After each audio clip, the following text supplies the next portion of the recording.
If you're watching at launch of this video, we're live right now via twitch.tv. The link is down in the description and the pinned comment on this video. Come and jump on in, see the behind the scenes of some Space Marines 2 content. Okay, the Marines, loads to go through today as the game has now been live for around a day. There's a lot to get through, including numbers and some information with regards to the season pass, as well as some community focuses on how you guys are feeding back to it. It's quite an interesting take, so we're going to dive on into everything today.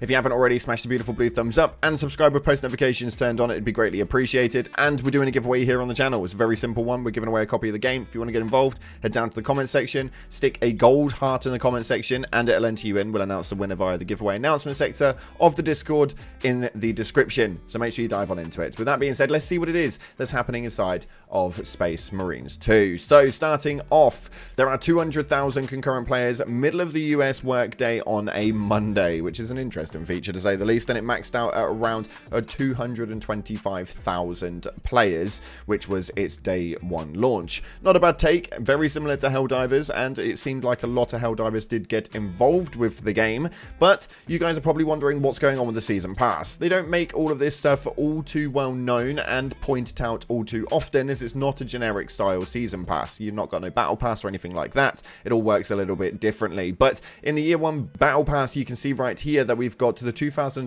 content, including the Ultramarines cosmetic pack, the Dark Angels cosmetic pack. A lot of you guys were wondering where it is, what's happening with it. If you go into your customization, you can find your Ultramarines cosmetic pack in there. You do have to use the in-game currency to unlock it. Don't worry, you can get everything from that inside of the game itself. No microtransactions entailed. But the Dark Angels, when is that going to be coming out? We've had a bit of an interest in it, and we know exactly when these things are going to be returning. So we're looking at around a 3-month scale between each new content drop, with Season 2 becoming before the end of 2024. Now, obviously, because of the way this all pans out, the likelihood is we'll see that around November time period, because Season 3 will classify as Winter 2025, which will run up until about February time, which means that likelihood is we'll see that content coming in February, with 2025 Season 4 launching in spring 2025, which is generally around May time. So we're looking at around 3 months, give or take, in between each content drop, of which you guys are going to be able to obtain all of this cool stuff. Now, it's going to be a really interesting one, because I don't really know how it's all going to operate, because as far as content goes, the longevity of this thing is looking to be a little bit dampening when it comes to the PvE aspect. At the moment, we've only got around 6 missions to utilize, and they do get very boring very quickly. So if you guys are not of that grinding sort and don't mind rinsing and repeating through the same missions consistently, then you'll be fine. But if not, then it's going to be a bit of a difficulty for you guys to continue. Although PvP is definitely something that I am very, very surprised about. We had a post come up right here on the Reddit stating, anybody else come for the PvE and turned out pleasantly surprised by the PvP. Basically the title. I have to say I'm surprised of how much more time I've spent in the Eternal War. It's got that old school nostalgic multiplayer feel to it, and I'm all for it. Shout out to my Assault Marines.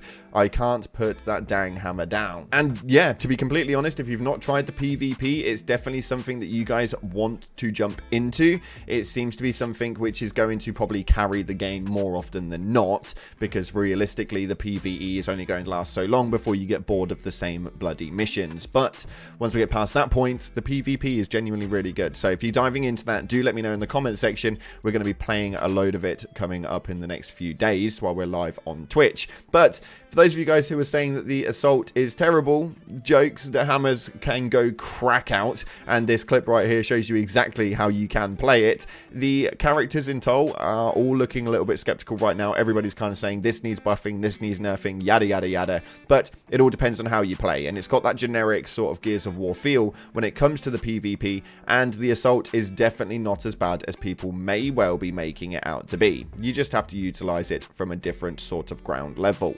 But yeah, nonetheless, that was a very, very cool clip, and it was one that I really enjoyed watching. This one right here, though, is a questionable one, as the Assault is also having a couple of glitches at the moment. As you can see right here, this one is in the PvE sector, and that is probably the longest slam, I think, that I've seen in this game as of so far. It's an interesting one, but let me know if you guys have suffered with this issue as well.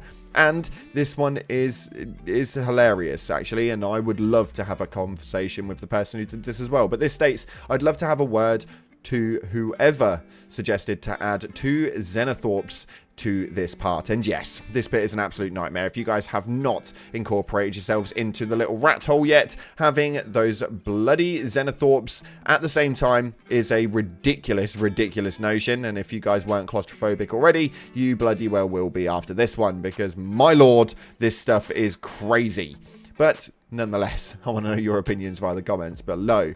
And this clip right here is gaining a bit of traction on Reddit as well. It states right here, the only proper way to deal with cultists. Now, for those of you guys who don't know, your main PvE missions will split into 2 segments. You've got the Tyranids, and you have obviously got the Chaos Marines. Now, in the Chaos Marines, you guys can see that the cultists are obviously just running around. They are your minions, as per se. They're your smaller characters, and you can literally just roll over them to kill them. You don't have to hit them, shoot them. To be fair, you don't even have to roll over them. You can just walk into them, and they will just deplete inside of the game. It's nice and easy, nice and simple, but one thing that doesn't seem to be nice and simple at the moment is people's viewpoints to the difficulty scaling, which in some regard I understand, but in the same breath is actually baffling to me that this issue is coming up already within the first 24 hours of the game fully launching. So we'll see how that one goes, but this post right here states difficulty scaling doesn't feel good. The long and short of this is that the game does not really have very advanced defensive mechanics, and despite the fact that going around the route of having extraordinarily bullet spongy enemies at higher level difficulties in operations, it just feels awful that an assault ground and pound plus charged attack into 3-hit combo charged attacks does not in fact kill a regular Tyranid warrior. This is legitimately absurd. I mean, at the end of the day, I am getting through games with not so many deaths, but it feels like actually awful to have these enemies that have way too much health that I slogging through in the games lasting 45 minutes plus. And the game is amazing in general, and I think that it has the best bones of any 40k game in recent memory, but oh my god, I hope this is not intentionally how the game was supposed to be made harder. There is better methods. Now, this is a difficult one because we are in day 1. Realistically, you shouldn't be able to play through the hard difficulty straight off the bat, although you can argue that the problem with this is that there is not a lot of content in regards to it. So yes, you are going to want to get to the higher difficulty sooner rather than later, because realistically, by the time you get to that harder difficulty, you are going to be bored of those said 6 missions. We are due to get another 1 mission, potentially more, based on the plural wording inside of the season pass in the next couple of months. But by that point, it's likely that you probably would have moved on to other games or be soaked into the PvP aspect by then. I want to know what your guys' opinions are right now. The game is absolutely incredible, although for me, in my eyes, the longevity of it may not be as long as it should be. Now, taking a look at your top comments from the last video, though, this is an interesting one. As we spoke about the potential nerfs that could be coming to the PvP aspect, and hopefully not to the PvE sandbox, as it seems pretty balanced in the PvE right now. But we spoke about the nerfs that could potentially come, and the nerfs that people are genuinely asking for. And hilariously, all of the comments resulted back to Helldivers 2. For those of you guys who don't know, we are pretty much known for it here on the channel, so we do cover as much as we can with regards to it, but it is pretty dead right now. The first comment right here states, Helldivers 2 feels quite abandoned even by devs lately. They're probably off playing Space Marine 2, which actually would not surprise me. It would be quite hilarious to see them in the game and even take some inspiration from it. I probably would not complain about it at all. And then we had another comment right here that says, no, stop, I have trauma from Helldivers 2 nerfs. Yep.